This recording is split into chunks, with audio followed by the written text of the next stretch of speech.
bercuti kan. Kita cuti panjang sempena Hari Raya Haji. So mungkin dah start ada yang nak balik kampung. Macam Kak Gojaz ni bukan nak balik kampung. Kak Gojaz on the way nak pergi bantu rangkaian. Ni kira masuk sarang lah ni. Okay, yang ni dia wajib syuruto.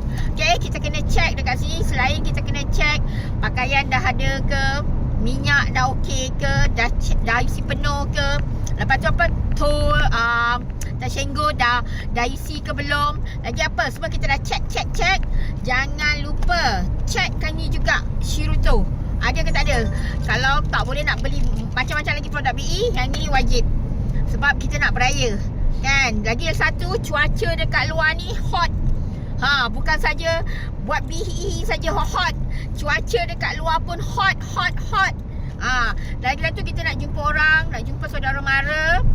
Dan juga kita tak tahu kesihatan macam mana kan. Kalau tidak, nanti raya kita orang kata demam raya. Kita tak nak demam raya. Demam raya, yang perkataan demam raya tu okey, kita tak nak tak sihat di hari raya, iaitu betul-betul demam.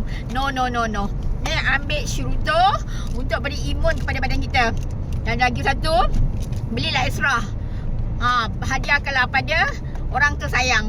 Okey, Shiruto ni wajib. Bawa saja ke mana anda berada. Okey, ingat checkkan juga Shiruto, keperluan yang kita perlu bawa. Alright, jom. Selamat Raya.